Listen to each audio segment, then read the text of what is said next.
Redha ni sebenar-benar redha. Maksudnya kalaulah kita ni Allah nak kita mati di tali gantung, kita tetap akan mati di tali gantung. Ya Allah. Tapi sekurang-kurangnya mati di tali gantung tu, kurang-kurangnya lah. Memang kita tak nak, tapi kita tahu mati itu kita sempat bertaubat, kita sempat minta maaf, kita sempat melaksanakan dan meneruskan lagi solat 5 waktu.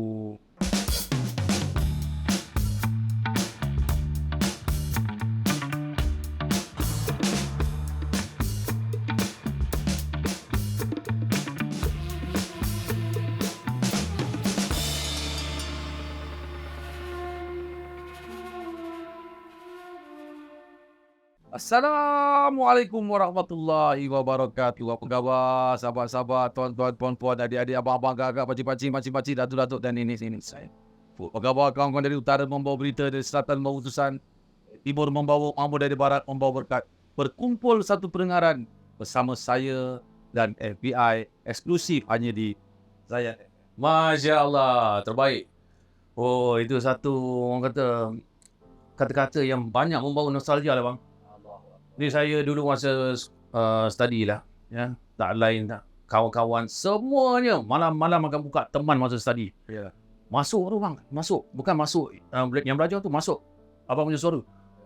So, pada ketika itu ada saingan radio lagi. Radio era pun tak wujud. Radio lain semua tak wujud. Yang ada radio muzik. Dan radio-radio lain pada ketika itu tutup siaran pada pukul 12. Masuk radio-radio negeri seluruh Malaysia. 12 malam di negaraku.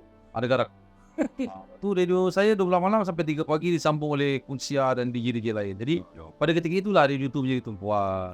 Aku semua ialah, jadi kita gunakan opportunity itu untuk menemani pendengar-pendengar lah yang mungkin kekal sampai Umur yang 30-an, 40-an, ya, memang rindukan dengan suasana radio masa tu. Dengan ikoniknya nama Ismah Halil Hamzah sampai sekarang ni. Bang dah 2 tahun memang terhenti daripada bidang penyiaran, tak dapat nak on air. Tu sebab abang macam mana rasa tu, rindu tak? Rindu sangat lah. Rindu sangat. Tapi macam yang selalu saya kata lah, apa yang berlaku ni semua ada hikmah dia lah. Mungkin daripada perjalanan yang laju sebelum-sebelum ni, Allah rehatkan, Allah hentikan, untuk kita muhasabah diri, untuk kita ambil apa hikmah di sebalik apa yang berlaku. Masya Allah. Dan fasa, ini yang fasa paling penting, ramai orang nak tahu abang dalam penjara. Fasa awal tu macam mana? Bila dijatuhkan hukuman penjara, dan kemudian kita nak tahu perjalanan proses abang dalam tu, sampailah sekarang abang menjadi Ismah Halil yang baru. Dia bukan dijatuhkan hukuman penjara, dia kena masuk penjara untuk melalui proses mahkamah. Proses penghakiman dulu, proses mahkamah. So, masuklah dalam tu selama mana tak selesainya kes tu lah. Jadi mula-mula masuk tu memang saya pun tak percayalah masuk penjara. Melangkahkan kaki masuk penjara ni memang long lie lah, memang lemah. Macam tak percaya, macam rasa dunia ni dah gelap. Segala-galanya dah tak bererti lah. Fasa mula-mula tu. Tu yang saya rasa. Tapi selepas tu, selepas sebulan, selepas kita dah semakin serasi dengan tempat tu, dah semakin faham, dah semakin redha, dan dia selalu minta doa dengan Tuhan supaya dilimpahkan sifat sabar. Biasa dalam doa tu minta dilimpahkan sifat sabar, sifat redha, supaya kita lebih sabar dan lebih redha daripada apa semua yang berlaku.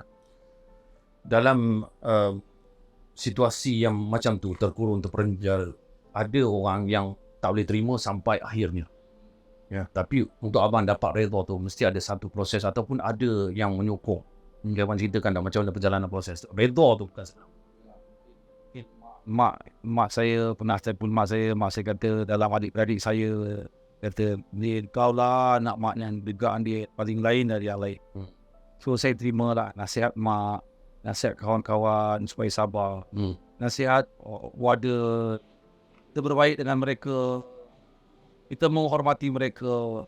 Macam warden-warden di penjara, mereka pun semua bekerja, mereka pun manusia biasa, mereka pun tak mahu kekecohan berlaku. Mereka nasihatkan kita selalu sabar, kita pun membantu mereka. Dan dia mengharapkan kita supaya bebas juga. Dia nak warden-warden yang kenal pun dia nak kita tak dengar balik suara kita. Ya.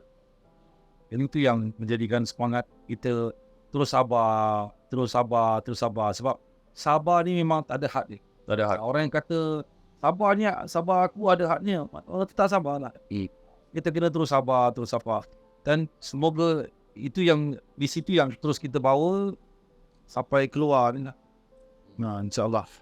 Masa tu mesti abang terkenang wajah isteri, wajah anak-anak, wajah ibu. Kenapa sebenarnya abang gambarkan mereka di luar sana masa abang sedang menjalani hukuman penjara? Soalan tu baik, Faizal. Sebab waktu kita kat dalam, fikiran kita sebenarnya bercelaru. Kita tak fikir, saya tak terfikir atau tidak memikirkan soal anak saya yang dah besar-besar. Saya cuma terbayang anak saya masih kecil-kecil. Si Ispakim kecil-kecil, Nadia, Sofian, asyik kecil-kecil. Dia terbayang waktu-waktu kita betul-betul sedang berkasih sayang dengan dia. Terbayang waktu kecil-kecil, anak tu masih kecil-kecil. Bolehkah dia hidup tanpa saya kat luar? Bolehkah isteri saya menampung keluarga masih saya kat luar? Saya selalu berdoa lah. Memang kita rasa benda tu lah. Dan takut sesuatu terjadi, kematian terjadi kepada orang kita sayang. Itu yang paling kita takut sekali dah. Ya. Itu tergambar kematian orang yang sayang. Tetapi abang berada di persimpangan di antara hidup dengan mati. Betul. Jadi abang nak menghadapi itu. Katakanlah keputusan tidak memihak kepada abang. Bagaimana sebenarnya nak sampai tahap redha tu? Mesti awal dah kena buat siapa? Itulah, kita peluk Al-Quran, kita tidur dengan Al-Quran. Macam saya kata, saya mula-mula memang tak boleh terima lah. Tapi saya dah selalu saya pesan kepada sahabat-sahabat saya apabila dia orang tanya dengan saya.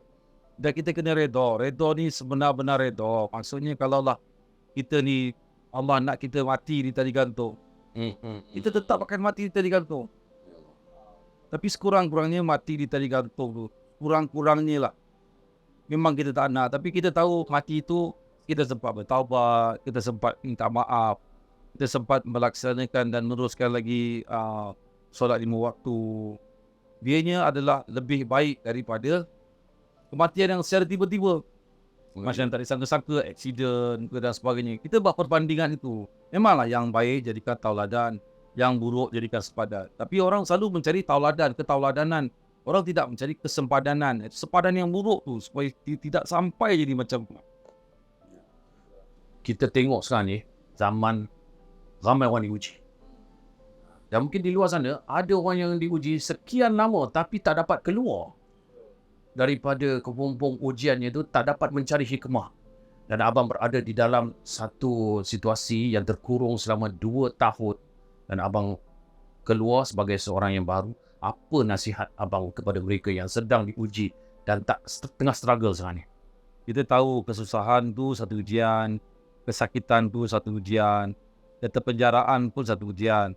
Tapi orang lupa kadang-kadang kekayaan, kemewahan pun satu ujian. Ujian, ujian, satu ujian. Lagi mereka tu lagi lah. Susah nak dihitung nanti di hari akhirat, susah nak dihitung. Tapi masing-masing lah kita, kefahaman kita, setakat mana level kita sampai itu terpulang pada masing-masing. Tapi orang sakit pun ujian, orang masuk penjara pun ujian, orang susah pun ujian. Sebab itulah kita kena terima ujian ini dengan hati yang terbuka, dengan hati yang tenang, sentiasa berlapang dada, sentiasa bersifat redha, minta tolong dengan Tuhan. Sebab tak ada tempat lain lagi lah. Dan ada yang kata itu masa kes abang tengah berjalan yang memang abang disabotaj. Ada orang yang buat sesuatu kepada abang. Tapi sekarang abang tengok bila abang dah bebas ni, sebenarnya macam mana abang nak maafkan orang? Demi Allah, sesungguhnya saya, apabila kita dah belajar redha, kita dah belajar sabar, tak perlu kita sekarang bukan masanya untuk kita bersakit hati, Faizal. Masanya untuk kita merawat hati. Merawat. Hati kita ni pun tak terawat lagi. Hati kita masih teruk, hati kita masih buruk. Kita ni bukan siapa-siapa di hadapan Allah. Kita ni manusia hina-dina. Dijadikan kita pun dari air yang ini. Berarti kita kena sedar, kita ni bukan siapa-siapa. Siapalah kita nak menghukum orang, siapalah kita nak berdendam dengan orang. Dalam Al-Quran, dalam hadis ada cakap, kalau orang tidak amanah pada kita, kita kena beramanah terus pada orang. Kalau orang dengki dan khianat pada kita, jangan. Kita kena berbuat baik pada orang. Baik. Tengok bagaimana Nabi di baling batu, Allah. di baling tai, Ya Allah. di Tak bakar unta apa semua kan, khusus isi dalam ada Nabi balas Nabi ni. Sedangkan Nabi pun kata, malaikat pun kata, wahai Nabi, kau ingin aku hancurkan kampung itu? Nabi kata tak payah. Malah Nabi berdoa. Nabi sangat risaukan umat-umat dia. Nabi sangat risaukan sahabat-sahabat dia. Okey, last.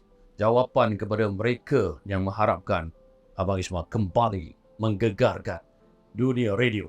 Saya faham rakan-rakan artis bukan saja dalam industri nyanyian, industri hiburan kita, malahan industri lakonan yang mana kita bersahabat baik dengan semua orang. Mereka mengharapkan saya kembali. InsyaAllah saya akan kembali. Cuma saya bukanlah seperti mereka-mereka yang popular untuk berada di apa kata arus perdana kan. Saya cuma berada di radio kecil, radio internet yang tak seberapa. Tapi saya tetap akan ke udara sebab sifat tabligh, sifat menyampai ini adalah sifat yang ada pada saya untuk menyampaikan cerita-cerita benar, kisah-kisah benar, kisah-kisah seram yang berpengajaran, kisah-kisah benar yang berpengajaran. Ini adalah makanan saya, ini adalah darah daging saya, ini adalah jiwa saya. Saya akan kembali, cuma bagi sedikit masa untuk saya memperbaiki sistem saya. Saya buat web baru, domain baru, tetap di Papaku.fm, cuma dengan nafas yang baru lah. Saya akan tetap ke udara, cuma waktu yang bukan waktu yang sesingkat inilah. Masya-Allah. Saya kembali sebab tu ada jiwa kita, Faizal. Benar, susah kita nak tinggalkan. Terima kasih banyak-banyak. Ismail Halil Hamzah. Terima kasih Zayan FM sudah dijemput. Dapat sebenarnya undangan-undangan begini secara tidak langsung menaikkan semangat kita. Ya. Membolehkan kita merawat kita, menjadikan kita terampil untuk berbicara, berhadapan. Saya pun sedang merawat diri saya. Allahu Akbar. Ya, Faizal. Terima kasih banyak ya. Terima kasih banyak ya. Assalamualaikum warahmatullahi wabarakatuh. Assalamualaikum warahmatullahi wabarakatuh.